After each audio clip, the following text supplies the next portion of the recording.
Quand de faux gourous de la richesse n'acceptent pas d'être ridiculisés en ligne, ils prennent des décisions qui ruinent leur vie à jamais. Je suis Ryan Pictures. Voici comment Jason Wojo a tenté d'affronter Penguin Zero et a perdu tout son public. On commence la vidéo en examinant les contradictions de Jason et ses tentatives de se vanter, qui ont fait de lui la cible idéale pour que Charlie le dénonce. Jason Wojo a construit toute sa personnalité en ligne autour d'une seule chose, faire croire à tout le monde qu'il était incroyablement riche. À 25 ans, Jason se disait millionnaire qui s'était fait tout seul à la tête d'un empire commercial. Dans ses vidéos, il évoquait sa fortune comme si c'était banal. Le truc drôle, c'est que j'ai 25 ans et déjà gagné plus de 8 millions de dollars.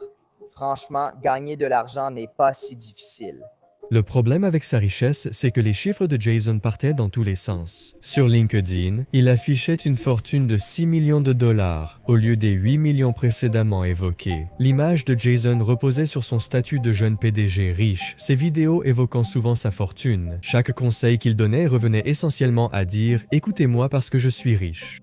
Je te pose une question. Où est ta McLaren? Où est ton autocollant? Voilà pourquoi tu dois m'écouter. Mais si tu ne parviens même pas à garder des déclarations financières cohérentes entre plateformes, cela soulève clairement des doutes sur leur véracité. Et même pour quelqu'un qui prétendait valoir des millions, Jason avait une obsession étrange. Il ne parlait que d'une chose, sa McLaren. Il en parlait dans les situations les plus inattendues. Voici comment je dépense près de 800 $ par mois uniquement en essence pour cette fichue McLaren. C'était vraiment gênant selon un spectateur. Son seul trait de personnalité, c'est la McLaren. Pour quelqu'un censé valoir des millions, Jason semblait vraiment mettre tous ses œufs dans le même panier très coûteux. En plus, Jason avait une théorie sur la façon dont les gens vraiment riches se comportent, et cela contredisait totalement tout ce qu'il faisait lui-même. Les gens qui gagnent vraiment de l'argent n'ont pas besoin de le montrer. Ça s'appelle la richesse discrète. Toute sa présence en ligne était exactement le contraire de ce qu'il prêchait. Son Instagram était rempli de rappels constants de toute la fortune qu'il prétendait avoir. Pour quelqu'un qui enseigne la richesse discrète, Jason était aussi subtil qu'une enseigne au néon. Pour aggraver les choses, il a même fait tout un discours pour dire que c'est stupide de faire du sport. Je n'ai pas besoin d'aller à la salle, tu comprends? Tu viens avec moins de 10 000 par mois et ta Corolla. Moi, j'arrive en McLaren, je fais le show, il n'y a aucune compétition. Tes muscles, tout le monde s'en fiche. Il a alors lancé des insultes. La plupart des mecs qui vont à la salle, désolé, mais t'es vraiment con. Tous ces pré-workouts te rendent encore plus stupide. Les commentaires n'y ont pas cru. C'est le genre de mec à dire de ne pas dépenser pour la nourriture. Et malgré plus de 1,2 million d'abonnés, ses publications avaient des taux d'engagement catastrophiques, ce qui ne correspondait pas à quelqu'un avec une audience réelle. Mais la plus grosse erreur de Jason a été de créer du contenu tellement controversé et manifestement faux qu'il allait forcément attirer l'attention de quelqu'un spécialisé dans la dénonciation de ce genre de personnes. Et c'est exactement ce qui s'est passé lorsque le YouTuber Penguin Zero a décidé que Jason était l'exemple parfait de l'entrepreneuriat bidon. Le 15 mars 2023, Charlie a publié une vidéo intitulée « Ce type est pathétique » qui allait complètement détruire la carrière de Jason. Vous connaissez sûrement l'expression « fais semblant jusqu'à y arriver ». Mais aujourd'hui, je veux voir ce qui se passe quand on ne fait que faire semblant sans jamais réussir. Vous finissez comme ce loser que nous allons examiner aujourd'hui. L'analyse de Charlie sur la personnalité de Jason était d'une grande précision dès le début. Toute sa personnalité, c'est l'argent. C'est un vrai Monsieur Krabs, mais avec des bras plus maigres. Il croit que son argent lui donne droit aux femmes et que les femmes le trouvent irrésistible. Et il n'a pas perdu de temps avant de s'attaquer à la plus grande fierté de Jason, la McLaren. Si je ne crois pas à la réussite de son entreprise, c'est parce que sa seule preuve de valeur est sa McLaren. En quelques minutes après le début de la vidéo, Charlie a lancé la théorie qui allait rendre Jason complètement fou. Je pense donc que c'est forcément une location, ou alors il a tout investi dans ce véhicule pour paraître homme d'affaires à succès. Sa logique était simple. Pour quelqu'un qui prétend valoir des millions, Jason ne montrait qu'une seule chose coûteuse, et c'était suspect. Il a fait une petite visite de sa maison et c'est un mode de vie très modeste. C'est un endroit sympa, mais ce n'est pas vraiment le genre de super méga manoir auquel on s'attendrait de la part de quelqu'un qui possède une entreprise qui vaut des centaines de millions. Charlie ne s'est pas arrêté là et a aussi critiqué la tirade de Jason sur l'entraînement. Tu ne veux pas aller à la salle de sport, c'est très bien. Les gars ici sont bâtis comme 2 frites scotchées à une nouille de spaghettis crus. Et si tu es content de ton corps comme ça, il n'y a aucun problème. Mais pourquoi critiquer ceux qui vont à la salle de sport? Il a souligné l'insécurité cachée derrière tout cela. On dirait qu'il va pleurer. T'es stupide avec tes muscles, espèce de gars musclé idiot. Mais quelle insécurité tu traverses en ce moment pour croire que c'était une bonne idée? Il a ensuite critiqué la logique de Jason sur le besoin d'argent pour protéger les femmes. Voilà pourquoi tu dois rompre si tu ne gagnes pas plus de 100 000 par an.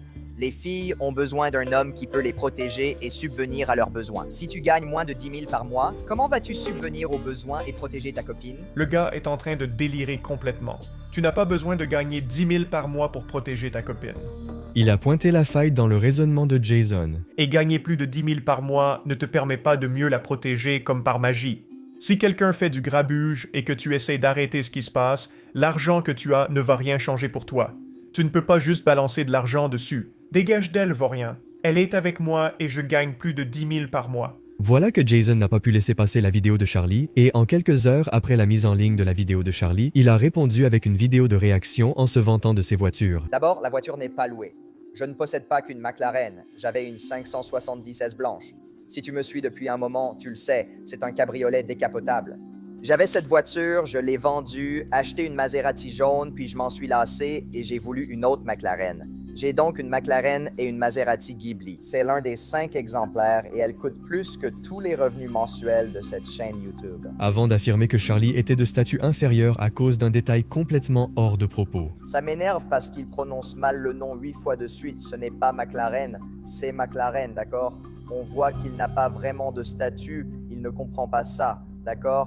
Tu dois aussi mal dire Rolex, non. Jason a ensuite essayé de dire que Charlie n'avait pas beaucoup de succès. Donc ça montre juste à quel point il manque d'expérience pour essayer d'atteindre le succès et tout ça. Donc si tu prends la fortune de 8 millions de dollars mentionnée plus tôt pour Jason et que tu la compares à la fortune de Penguin Zero selon ses statistiques YouTube, il semble que Jason se soit accidentellement ridiculisé lui-même. Jason a aussi expliqué pourquoi il s'attaque aux gens qui s'entraînent. Je suis marketeur, pas besoin d'être très en forme. J'aime centraliser mon savoir ici, car le marketing est un jeu psychologique. Soulever des choses ne prouve pas ton intelligence, ça montre juste que tu sais porter des trucs, rien de plus, ça n'a aucun sens. Non seulement ça, mais Jason va même jusqu'à défier Charlie à un combat. Pour être en forme, tu sais quoi? Je vais le dire en vidéo. On devrait faire un match de boxe avec lui. Je vais boxer ce gars. Je vais faire quelque chose avec lui parce que je te garantis qu'il ne peut pas me battre sur un mile. Tout en critiquant la qualité de sa vidéo. Mec, c'est dingue. Franchement, je me sens mal. Sérieusement, 12 millions d'abonnés, je ferais une meilleure vidéo que ça. Jason a aussi expliqué pourquoi il ne vit pas dans un immense manoir. Parce que je ne veux pas que des gens débarquent chez moi. Si j'ai une grande maison, d'accord, ça attire l'attention. Les gens finiront par découvrir sur Zillow ou ailleurs où j'habite. Avec toute l'attention que je reçois, je ne veux pas de gens chez moi. Je n'ai pas besoin d'une immense maison avec 18 chambres inutilisées. C'est un investissement financier stupide, d'accord? Ce sera important plus tard dans la vidéo. Cela n'a fait que rendre ses insécurités visibles, avec des remarques telles que « Je n'ai jamais vu quelqu'un subir une telle humiliation aussi rapidement ». Cela dit, l'insécurité de Jason est divertissante. Mec, tu fais passer Sneeko pour un génie. Le niveau d'insécurité est hors norme. Il n'avait pas besoin d'un combat de boxe pour perdre. Charlie l'a déjà mis KO avec une autre vidéo YouTube. Quand tu défies quelqu'un à se battre parce qu'il a fait des blagues sur toi, j'ai l'impression que tu perds directement parce que tout ce que tu montres, c'est que les blagues t'ont blessé. Elles t'ont touché. Alors tu te défends en disant « Je vais te battre à cause de ce que tu as dit ». J'ai l'impression que c'est la plus grosse défaite. Là où il s'est moqué de chaque chose stupide que Jason disait. C'était de ce gars, Penguin, peu importe son nom. Frère, la vidéo est à l'écran. Que veux-tu dire, Penguin, peu importe son nom? Tu pouvais juste regarder. Trop riche pour lire? Tu sais lire? Même si Jason gagnait un combat, cela ne changerait rien à ses déclarations sur sa richesse. Maintenant, parcourons cette hypothèse. Disons que j'ai accepté le défi du martien mal nourri et qu'il me met une raclée. D'une manière ou d'une autre, il me brutalise. Il sort sa McLaren et il dit « Regarde un peu ça, dur à cuire ». Et il commence à me tabasser. En quoi cela change-t-il tout ce que j'ai dit sur lui? Charlie a ensuite souligné que la violence physique ne résout pas les arguments logiques. Tout cela reste la vérité. Toutes les blagues sont toujours valables. Ça n'a jamais vraiment fait tilt chez moi parce que ça paraît toujours encore plus génial et pathétique. Et il a continué à se moquer du physique de Jason. Je suis sûr qu'il n'a jamais donné un seul coup de poing, même en rêve, car ses os se briseraient. Mais Charlie avait aussi une autre raison de ne pas craindre le défi de Jason. Et n'oublions pas, je garde toujours ce gros calibre sur moi, et ses biceps, ils ne plaisantent pas. Il a ensuite dénoncé la raison absurde de Jason pour éviter la salle de sport. Dire que les gens qui vont à la salle de sport sont pauvres et n'ont pas le droit d'y être à moins de gagner plus de 10 000 $ par mois, ça donne l'impression d'être amer, délirant et peu sûr de soi. Et pour une raison quelconque, il essaie de retourner la situation en disant que non, en fait, aller à la salle de sport montre un manque de confiance en soi. C'est-à-dire que le niveau de délire est presque impressionnant. Avant de souligner la faille dans l'argument de Jason sur le fait qu'il ne veut pas vivre dans un immense manoir, La façon dont tu vis actuellement contredit ce que tu prêches. Tu mènes un style de vie qui ne coûte pas 30 000 $ par mois. Tu vis quelque chose que des gens peuvent vivre en ce moment sans même s'approcher de ce montant. Et pourtant, tu les rabaisses s'ils n'y arrivent pas et tu les fais culpabiliser de ne pas gagner ce genre d'argent. Je dirais que c'est hypocrite. et Jason n'a pas pu s'en empêcher. Après la deuxième vidéo de Charlie qui détruisait son défi de boxe, Jason a fait une autre vidéo de réponse et celle-ci durait 41 minutes. C'est toi qui as ouvert la conversation en premier. C'est toi qui as fait la vidéo sur moi. Tu t'es réveillé un jour et j'étais déjà dans ta tête. Je suis un spécialiste du marketing très réputé. Je connais les déclencheurs psychologiques qui te pousseront à faire X, Y et Z. Jason a commencé à attaquer l'apparence de Charlie, ce qui était une stratégie terrible. Encore cette vidéo avec la même chemise. Cet homme change-t-il de vêtements? Je comprends pas trop là. Mais cette attaque posait problème. Je porte la même chemise tous les jours. Littéralement, je ne plaisante pas. J'ai 3 de ces chemises et je les alterne tous les jours. Je porte la même chose tous les jours. Ce qui a encore terni sa réputation déjà en chute. Jason a ensuite déclaré que tous les fans de Charlie étaient stupides. 12 millions d'abonnés, ça ne doit pas être difficile à obtenir quand tu as 0 attention, mec, ou 0 intelligence pour faire la différence. Et tu ne trouveras jamais rien d'autre parce que tu ne parleras pas des sujets dont je parle, parce que ce sont des sujets de haut niveau. Il a tenté de présenter le fait de s'être fait descendre par Charlie comme une stratégie commerciale. Comment fonctionne cette machine? Tu publies une vidéo sur moi, j'utilise ton nom pour mon référencement, j'ai des vues et je gagne plus d'argent. Ce qu'il pensait être absolument la bonne décision. Je suis la personne dont on parle le plus sur Internet en ce moment, sans hésitation. Jason profitait clairement de toute cette attention. Pour comprendre le marketing et créer une vraie entreprise, tu verrais combien cela attirerait bien plus d'attention sur moi et ma marque, et élargirait ma portée sans dépenser plus en publicité ni en effort dans mon activité. Il ne s'est pas arrêté là et a aussi critiqué Charlie pour avoir chipoté sur la façon dont Jason avait orthographié le nom Penguin Zero. Si tu es autant vexé par le fait que j'ai dit ça, c'est un énorme complexe. Tu veux que les gens prononcent ton nom correctement alors que ce n'est même pas un putain de nom. C'est un animal de l'Arctique avec un 0 à la fin et tu l'as mal orthographié. Jason a aussi expliqué pourquoi il affirme que la vie ne commence pas à 30 000 par mois. Dire ça pour motiver les gens, pour les enthousiasmer à l'idée d'avoir plus de liberté, de pouvoir offrir plus à leur famille, à leurs collègues, à leurs amis, à leurs proches, c'est vraiment important. Et si tu n'es pas un modèle pour eux, alors qui te prend en exemple? Personne. Ça me sidère, tout simplement. Avant de continuer, il souligne combien ses détracteurs sont pauvres. Dès que je commence à parler de culture financière, pourquoi gagner plus de 30 000 par mois est important. La plupart d'entre vous ne gagnent pas 5 000 par mois, donc vous ne pouvez pas comprendre ou participer à cette conversation, elle est d'un niveau trop élevé pour vous. Jason a démontré sa supériorité sur Charlie par ses compétences en communication. Que tu sois à ce point-là sans confiance, que tes mots s'en mêlent comme si tu n'avais aucune intonation, aucune autorité, ça me fait juste rire. Mais les spectateurs ne pensaient pas cela. Si le délire était une personne, tu caches tes larmes derrière des lunettes de soleil. Alors que Jason était la personne la plus tendance, son engagement sur les réseaux sociaux chutait en direct. Les vues YouTube de Jason ont chuté après les vidéos de Charlie et son Instagram a perdu plus de 3000 abonnés durant le drame. Alors que Jason faisait des vidéos de réponse, un autre YouTuber a trouvé des preuves qui ont totalement détruit sa crédibilité. Dans une vidéo intitulée Comment Penguin Zero a détruit un très mauvais TikToker finance, Sony V2 a révélé que Jason utilisait des monteurs du monde entier puis refusait de les payer. Cependant, le commentaire le plus accablant contre Jason vient de son ancien monteur qui a écrit « Je travaille pour Wojo depuis 3-4 mois en tant que monteur vidéo. Les 2 premiers mois se sont très bien passés, mais après cela, il ne nous a plus du tout payé et maintenant il ne répond plus à aucun d'entre nous et nous a tous bloqués. » Lorsque Sony V2 a révélé le scandale des monteurs, les excuses de Jason pour ne pas payer les gens étaient absolument ridicules.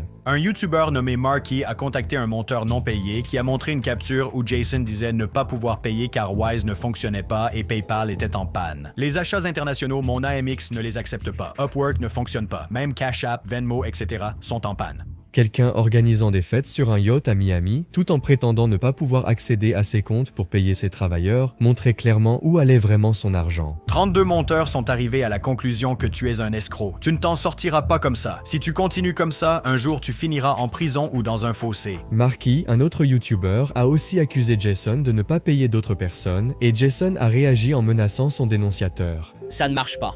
Envoie-moi un email, Jason, à wardroyalmedia.com car j'ai une mise en demeure à t'envoyer pour que mon équipe juridique fasse retirer la vidéo. En conséquence, Marky lui a fait cette proposition. Que dirais-tu de ceci à la place? Si tu es prêt à résoudre le problème et à payer aux monteurs l'argent qui leur est dû, ce qui est une somme très faible par rapport à ce que tu dis gagner, alors ma vidéo devient caduque et dans ce cas, je la supprimerai. Après cela, et finalement, Jason s'est rendu compte que menacer les gens n'allait pas faire disparaître le scandale. 3 d'entre eux ont été entièrement payés, selon ce qu'ils estiment leur être dû. Un certain nombre d'entre eux ont maintenant été partiellement payés, et il y en a aussi quelques-uns qui n'ont pas encore été payés. Et après avoir été exposé pour avoir escroqué des monteurs et détruit par Charlie, Jason a finalement admis sa défaite, mais encore une fois, il a essayé de la déguiser en décision commerciale.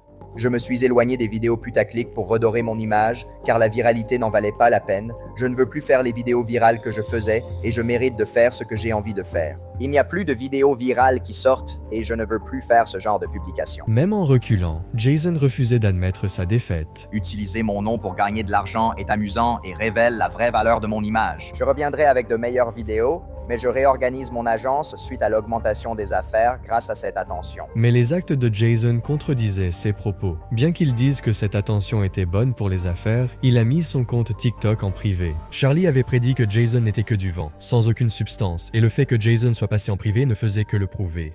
Puis, lors d'un podcast, Jason a fait un aveu qui a détruit le peu de crédibilité qu'il lui restait concernant sa fameuse vidéo sur la Corolla. Corolla. Vidéo! Nous avons commencé avec la Corolla. Comment as-tu réussi à le faire? Nous étions dans mon jardin. D'accord, alors il y avait moi, Jordan et Gabe qui vivaient avec nous à l'époque. Et quel âge avais-tu? 25 ans. Et qu'est-ce qui s'est passé? On était dans le jardin, on fumait la chicha, on buvait, on s'amusait, et Jordan dit « Hey, enlève ton t-shirt et tu dois te moquer des gens qui conduisent des Corolla. » Jason a même admis que ses vidéos de sport virales ont été filmées alors qu'il buvait et fumait la chicha. Je vais le faire et honnêtement, j'étais un peu pompette. On a tourné la vidéo dans le jardin, ils ont mis le micro sur ma poitrine et je sais que je suis mince. On l'a fait. Jordan disait que ça allait cartonner. Et moi, je me suis dit... Après son humiliation totale, Jason a fait ce que font la plupart des faux gourous. Il a disparu et ses comptes sont restés inactifs. Quand Jason est finalement réapparu, il a radicalement changé de style et de contenu. Sa chaîne YouTube compte maintenant plus de 11 000 abonnés, malgré plus de 3 000 vidéos publiées. Il publie désormais uniquement des vidéos pour apprendre à gérer des publicités, créer des tunnels de vente et vendre avec en moyenne quelques centaines de vues chacune. Mais malgré ses efforts, sa réputation était déjà scellée en tant qu'escroc sur Internet. Les gens commentaient « C'est quoi ce délire? Ce faux riche fait encore semblant d'être sans importance. » Il a aussi commencé à apparaître dans des podcasts business sérieux, essayant de se réinventer en homme d'affaires légitime plutôt qu'en créateur controversé. Il voulait que les gens oublient le drame avec Charlie et le voient comme un véritable entrepreneur. Et il semble que sa principale plateforme de marketing soit maintenant Instagram, où il a plus d'1 million d'abonnés et il publie régulièrement des reels en donnant des conseils business. La plupart des tunnels de vente ne convertissent pas comme un webinaire, ce n'est pas le cas. Le webinaire mise sur le storytelling. Les gens n'achètent pas de bonnes offres, ils achètent des offres qui ont l'air bonnes. Avec des vues correctes. Si cette vidéo vous a plu, vous aimerez sûrement les suivantes. N'oubliez pas de vous abonner.